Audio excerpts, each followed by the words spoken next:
बच्चों के लिए एक दिलचस्प कहानी। राजू लक्कड़हारा। मुसन्निफ मुख्तार अहमद। ऐसी ही दूसरी दिलचस्प कहानियां सुनने और पढ़ने के लिए बराए करम हमारे चैनल को सब्सक्राइब कीजिए। अगर कहानियां पसंद आती हैं तो उन्हें लाइक और शेयर जरूर कीजिए। राजू लक्कड़हारा। राजू एक लक्कड़हारा था। उसकी उम्र 18-19 साल की थी। वो अपनी माँ के साथ एक गांव में रहता था। वो रोज जंगल से लकड़ियां काटता और उन्हें फरोख्त करके उनसे मिलने वाली रकम अपनी माँ को ला कर दे देता। एक रोज राजू जंगल से लकड़ियां काटकर वापस घर आ रहा था तो उसने झाड़ियों में एक कुत्ता देखा। अपनी बड़ी जसामत और शक्ल सूरत से वो किसी अच्छी नस्ल का कुत्ता लग रहा था। उसके गिले में एक कीमती पट्टा था और उस पट्टे पर उसका नाम भी दर्ज था, डब्बो। राजू ने अंदाजा लगाया कि वो किसी अमीर आदमी का कुत्ता है। डब्बो जख्मों से चूर था। उसके जिस्म से जगह जगह से खून रस रहा था और वो जमीन पर पड़ा गहरी गहरी सांसें ले रहा था। राजू उसके नजदीक आया तो वो इसे रहम तलब नजरों से देखने लगा। राजू को डब्बो पर बहुत तरस आया। उसने लकड़ियों का गट्ठा एक तरफ रखा और उसे उठाकर घर ले आया। उसकी माँ एक रहमदिल औरत थी। डब्बो की हालत देखकर वो भी परेशान हो गई। उसने जल्दी से पानी गर्म करके उसके जख्मों को धोया। घर में मौजूद जड़ी बूटियों से बनी हुई दवाई उसके जख्मों पर लगाई। डब्बो की हालत जरा संभली तो उसने दूध में रोटी भिगोकर उसे खिलाई और नरम नरम सूखी घास का बिस्तर बनाकर उसे ओस में लिटा दिया। जब इन तमाम कामों से फुर्सत मिल गई तो राजू दोबारा जंगल गया। वहां से अपनी लकड़ियों का गट्ठा उठाकर उन्हें बाजार में बेचने निकल गया। इस दौरान वो मुसलसल जख्मी डब्बो के मुतालिक सोचे जा रहा था। उसके जिस्म पर लगे जख्म किसी तेज धार हथियार का नतीजा मालूम देते थे। वो हैरान था कि इस बेज़बान पर किसने इतना जुल्म किया होगा। उसकी लकड़ियां अच्छे दामों फरोख्त हो गई थीं। वो खुश खुश घर लूटा। घर आया तो उसने देखा डब्बो मजे से घर के एक कोने में घास के बिस्तर में लेटा सो रहा है। उसकी माँ मुसलसल उसकी देखभाल में मसरूफ थी। चंद रोज ही गुजरे थे कि डब्बो भला चंगा हो गया। उसके जख्म पूरी तरह भर गए थे और वो भागने दौड़ने के काबिल हो गया था। इतने कम अरसे में ही वो राजू और उसकी माँ से बहुत मानूस हो गया था। राजू को देखकर तो उसकी हालत ही तब्दील हो जाती। वो अपनी दुवम हिलाते हुए उसके आगे पीछे घूमने लगता। एक रोज राजू जब जंगल जाने के लिए घर से निकला तो डब्बो भी उसके साथ हो लिया। राजू ने सोचा कि उसे भी अपने साथ जंगल ले जाएगा, वो खुश हो जाएगा। दोनों जंगल पहुंचे। अभी राजू ने अपना काम भी शुरू नहीं किया था कि डब्बो उन झाड़ियों के नजदीक पहुंच गया जहां से चंद रोज पहले वो राजू वो जख्मी हालत में मिला था। वहां पहुंचकर वो जोर जोर से भौंकने लगा। फिर निहायत तेजी से भागता हुआ राजू के पास आया और उसकी कमीज का दामन दांतों में दबाकर उसे घसीटने लगा। राजू समझ गया कि वो उसे झाड़ियों के पास ले जाकर कोई चीज दिखाना चाहता है। वो उसके साथ झाड़ियों के नजदीक आया। डब्बो झाड़ियों में घुस गया। थोड़ी देर बाद बाहर आया तो उसके मुंह में कीमती मोतियों का एक हार दबा हुआ था। उस हार को उसने राजू के करीब जमीन पर गिरा दिया। राजू तो हैरत से गुंग होकर रह गया।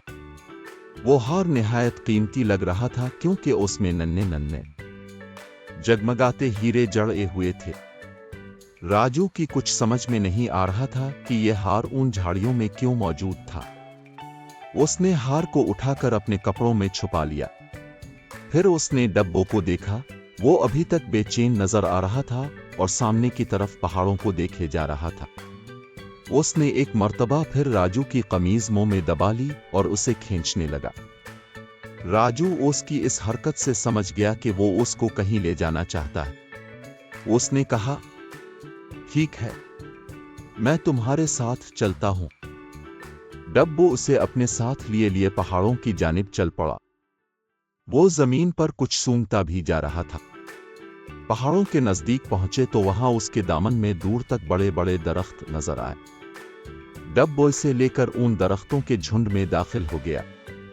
अभी वो लोग कुछ ही दूर गए होंगे कि राजू को एक बड़ी सी पुख्ता इमारत नजर आई। वो इमारत बाहर से नजर नहीं आती थी क्योंकि उसे दरख्तों ने घेर रखा था। इमारत देखकर राजू को बहुत हैरत हुई। वो डब्बो के साथ झाड़ियों में दो बिक कर बैठ गया और इमारत के आसपास का जायजा लेने लगा। उस इमारत के बाहर उसे चंद लोग नजर आए। उनकी शक्लें काफी खतरनाक थीं और उनकी मियानों में तलवारें नजर आ रही थीं। उन लोगों को देखकर डब्बो एक मर्तबा फिर बेचैन हो गया और आगे बढ़ने की कोशिश करने लगा। राजू ने इसे बड़ी मुश्किल से काबू में किया और धीरे से बोला, ये लोग तो मुझे डाकू लगते हैं। अगर उन्होंने हमें देख लिया तो हमें मार डालेंगे। हमें जोश की नहीं होश की जरूरत है। ये कहकर उसने डब्बो के गिले में पड़े हुए पट्टे को पकड़ा और वापसी के लिए मुड़ गया। वहां से वापस आकर उसने अपना काम शुरू कर दिया। दोपहर ढले तक उसने बहुत सी लकड़ियां काट ली थीं। आज उसने जल्दी वापसी का सोचा था, इसलिए उसने लकड़ियों को एक जगह बांधा और उन्हें उठाकर चल पड़ा। बाजार में आकर उसने जल्दी जल्दी उन लकड़ियों को फरोख्त किया और फिर घर आ गया। घर आकर उसने अपनी माँ को कीमती हार मिलने का वाकया सुनाया। उसने माँ को ये नहीं बताया था कि डब्बो के साथ वो उन खौफनाक डाकुओं के ठिकाने तक भी पहुंच गया था, क्योंकि ये बात सुनकर उसकी माँ खौफजदा हो जाती। उसकी माँ ने हार उससे लेकर एहतियात से संदूक में रख दिया और बोली, अगर कभी इसका मालिक मिल गया तो हम ये हार उसे वापस कर देंगे। जब रात हो गई तो राजू चुपके से उठा। उसकी माँ गहरी नींद सो रही थी। उसने डब्बो को साथ लिया और खामोशी से दरवाजा खोलकर बाहर निकल आया। बाहर निकला तो हर तरफ सन्नाटा था। सब लोग मजे से अपने अपने घरों में बिस्तरों में दोब के ख्वाब और खरगोश के मजे ले रहे थे। उसने नीचे बैठकर डब्बो से कहा, हम लोग एक खतरनाक मुहिम पर जा रहे हैं। तुम वहां पर बिल्कुल शोर मत करना, वरना हम दोनों ही मारे जाएंगे। ये बात सुनकर डब्बो तेजी से अपनी दम हिलाने लगा, जैसे राजू का मतलब समझ गया हो। वो लोग तेज तेज चलते हुए जल्दी से उस जगह पहुंच गए जहां पर वो पुरस्कार इमारत थी। वो गहरे अंधेरे में डूबी हुई थी, अलबत्ता उसकी खिड़कियों से रोशनी छन छन कर बाहर आ रही थी। राजू ने खूब गौर से आसपास देखा, इसे कोई पहरेदार नजर नहीं आया। वो दबे कदमों आगे बढ़ा और उस इमारत के मरकजी दरवाजे पर पहुंच गया। अभी वो दरवाजे को धक्का भी नहीं दे पाया था कि उसके कानों में एक गरजदार आवाज आए, कौन है? राजू के जिस्म में खौफ की एक लहर दौड़ गई। उसने कमर से बंधा खंजर निकालकर हाथ में पकड़ लिया और अंदाजा करने लगी कि आवाज कहां से आई थी। इमारत के करीब ही एक पानी का तालाब था। उसमें कोई शख्स मौजूद था। उस शख्स ने राजू को देख लिया था और अब तालाब से निकलकर उसकी तरफ आना चाहता था। डब्बो ने जो ये देखा तो वो गुर्राता हुआ उसकी तरफ बढ़ा। इतना बड़ा और खौफनाक कुत्ता देखकर वो शख्स खौफजदा हो गया और दोबारा तालाब में कूद गया। डब्बो उसके पास जाकर किनारे पर ही खड़ा हो गया। वो जैसे ही बाहर निकलने की कोशिश करता, डब्बो खौफनाक और दिल हिला देने वाली गराहटों के साथ उस पर झपटने को तैयार हो जाता। ये देखकर राजू के होंठों पर मुस्कुराहट आ गई और वो दरवाजा खोलकर इमारत के अंदर दाखिल हो गया। वो समझ गया था कि डब्बो उसको तालाब से बाहर नहीं आने देगा। अंदर इमारत में दीवारों पर मशलें रोशन थीं और वहां बड़े बड़े कमरे थे। राजू आगे बढ़ा। एक जगह उसे सीढ़ियां नीचे जाती नजर आई। वो सीढ़ियां उतरने लगा और एक तहखाने में पहुंच गया। तहखाने में बड़ी बड़ी बोरियां थीं जो सोने चांदी और अशरफियों से भरी हुई थीं। एक कोने में इसे मजबूत रस्सियों में जकड़ी एक लड़की नजर आई जो राजू को हैरत भरी नजरों से देख रही थी। राजू जल्दी से उसके नजदीक आया। अपने खंजर से उसकी रस्सियां काटकर उसे आजाद किया और बोला, अच्छी लड़की, तुम कौन हो और तुम्हें यहां किसने कैद किया है? मैं इस शहर के मशहूर सौदागर शहरयार की बेटी हूं, सुनबानो हूं। चंद रोज पहले मैं अपने अब्बा के साथ दूसरे शहर से आ रही थी कि रात के वक्त इन डाकुओं ने हमारे काफिले पर धावा बोल दिया और लूट मार शुरू कर दी। मेरे गिले में हीरे जवाहरात का एक कीमती हार था। मैंने उसे उतारकर झाड़ियों में छुपा दिया ताकि वो उसे ना ले सकें। हमारा सारा असबाब अपने कब्जे में लेकर उन्होंने मुझे भी पकड़ लिया और अपने साथ यहाँ ले आए। मेरे वफादार डब्बों ने बड़ी बहादुरी से ऊन का मुकाबला किया, मगर उन जालिमों ने इसे खंजरों के वार कर करके अगवा कर दिया। जाने अब वो कहाँ होगा, पता नहीं जिंदा भी है या मर गया। डाकुओं का सरदार मुझसे शादी करने के लिए इसरार रहा है। मेरे इनकार पर उसने गुस्से में आकर मुझे इस तहखाने में कैद कर दिया है। मगर नौजवान, तुम इस जगह तक कैसे पहुंचे? मेरा नाम राजू है। मैं एक लक्कड़हारा हूं। यहां तक मुझे तुम्हारा डब्बो ही लेकर आया है। उसे मैंने झाड़ियों में जख्मी हालत में देखा था और उसे अपने घर ले आया था। मेरी मां ने उसके जख्मों पर दवा लगा दी थी और अब वो बिल्कुल ठीक है। ये डाकू अब कहाँ है? हुस्न बानो ये सुनकर बहुत खुश हुई कि उसका वफादार डब्बो जिंदा है।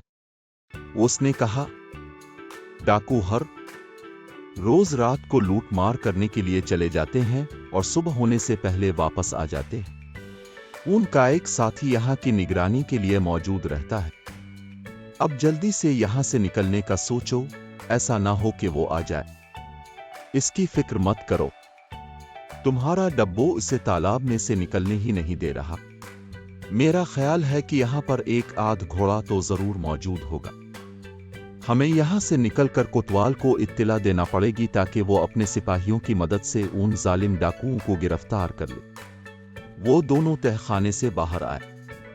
इमारत की पिछली तरफ एक अस्तबल था जिसमें एक घोड़ा बंधा मिल गया। राजू ने जल्दी से उस पर जैन किसी और हुस्न बानो को उस पर बैठाकर घोड़े को चलने का इशारा कर दिया। घोड़ा ताजा दम था, इसलिए हवस से बातें करने लगा। हुस्न बानो के बताए हुए रास्ते पर चलता हुआ वो जल्द ही उसके घर पहुंच गया। शहरयार सौदागर और उसकी बीवी ने जो अपनी बेटी जिंदा सलामत देखी तो उनका खुशी से बुरा हाल हो गया। उन्होंने हुस्न बानो को गिले से लगा लिया और राजू का शुक्रिया अदा किया। हुस्न बानो ने जल्दी उन्हें पूरी कहानी सुना दी। राजू ने कहा, जनाब, हमें देर नहीं करना चाहिए। कोतवाल और सिपाहियों को लेकर फौरन डाकुओं के अड्डे पर पहुंचना चाहिए ताकि उन्हें गिरफ्तार किया जा सके। कोतवाल जो था वो शहरयार सौदागर का दोस्त था। शहरयार सौदागर उसी वक्त राजू को लेकर कोतवाल के घर पहुंचा और इसे पूरा वाकया सुनाया। उन डाकुओं ने हर तरफ लूट मार मचा रखी थी और तमाम लोग उनसे तंग थे। कोतवाल भी चाहता था कि उन्हें गिरफ्तार करके जेल में डाल दे, मगर वो पकड़ में ही नहीं आ रहे थे। शहरयार सौदागर की कहानी सुनकर उसने बहुत सारे सिपाहियों को तैयार किया और राजू के साथ डाकुओं के ठिकाने पर पहुंच गया। डब्बो ने अभी तक डाकुओं के साथी को तालाब से नहीं निकलने दिया था। वो जैसे ही बाहर निकलता वो उस पर गिरा कर झपट पड़ता और डाकुओं का साथी मारे डर के दोबारा पानी में कूद जाता। राजू उन्हें लेकर पहले तालाब पर ही पहुंचा था। सिपाहियों को देखकर डाकुओं के साथी ने पानी में डुबकी लगाकर उनसे बचना चाहा, मगर कब तक, जल्द ही उसे सांस लेने के लिए ऊपर आना पड़ा। एक सिपाही ने कमान पर तीर चढ़ाकर उसका निशाना लेकर कहा, अगर जिंदगी अजीज है तो बाहर आ जाओ, वरना तीरों से छलनी कर दूंगा। डाकुओं का साथी खौफ से लरजता हुआ बाहर निकला और उसे सिपाहियों ने गिरफ्तार कर लिया। कोतवाल ने अपने सिपाहियों को इधर उधर छुपा दिया और डाकुओं की वापसी का इंतजार करने लगा। सुबह होने वाली थी। ज्यादा देर नहीं गुजरी थी कि उनके कानों में घोड़ों की टापों की आवाजें आने लगीं। सब होशियार हो गए। जल्द ही डाकू वहां पहुंच गए। उनके सरदार ने कहकहा लगाकर कहा, आज तो हमारे हाथ बहुत सा माल लगा है। मैं बहुत खुश हूं। हमारी दौलत में रोज बरोज इजाफा होता जा रहा है। उसके साथी घोड़ों पर लदे लूट मार के सामान के थैले उतारने में मसरूफ थे कि कोतवाल का इशारा पाते ही तमाम सिपाही तलवारें हाथों में लेकर ऊन पर टूट पड़े और जल्द ही उन्हें काबू करके उनकी मशकें किस दे। सारे डाकू जमीन पर बंधे पड़े थे और खौफ भरी नजरों से कोतवाल और सिपाहियों को देख रहे थे। तुम लोगों को अब मासूम लोगों पर जुल्म व सितम करने का बदला मिलेगा। काजी साहिब तुम्हें कड़ी सजाएं देंगे। तुम्हारी वजह से मखलूक खुदा बहुत मुश्किल में थी। कोतवाल ने निहायत गुस्से से कहा, अगर नौजवान राजू हमारी मदद न करता तो तुम लोग यूं ही जुल्म व सितम का बाजार गर्म करके रखते। इसके बाद उनकी वापसी हो गई। शहरयार सौदागर राजू का बहुत एहसानमंद था और उसने उसकी बहुत खातिर मुदारात की। अगले रोज राजू ने झाड़ियों से मिलने वाला हार भी शहरयार सौदागर के हवाले कर दिया। बादशाह को भी इस वाकये का इल्म हो गया था। उसने राजू को इस कारनामे पर हजारों अशरफियां इनाम में दी क्योंकि उसकी वजह से खौफनाक डाकू गिरफ्तार हुए थे। कोतवाल ने भी उसका बहुत शुक्रिया अदा किया। शहरयार सौदागर तो राजू से बहुत ही खुश था। उसकी हिम्मत और बहादुरी की वजह से उसकी बेटी उसे वापस मिली थी। एक रोज वो उसका शुक्रिया अदा करने अपनी बीवी और बेटी के साथ उसके घर भी आए। डब्बो भी उन लोगों के साथ था। राजू की मां उन्हें देखकर बहुत खुश हुई।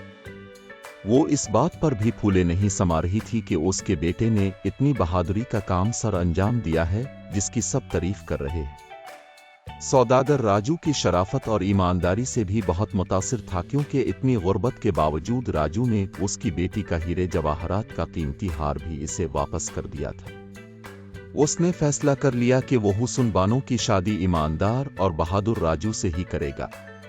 चंद दिनों बाद उसने अपनी बेटी की शादी राजू से कर दी।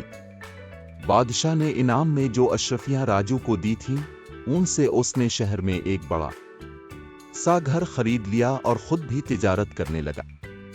अब उसके दिन फिर गए थे और वो अपनी मां और हुस्न बानो के साथ हंसी खुशी जिंदगी गुजारने लगा।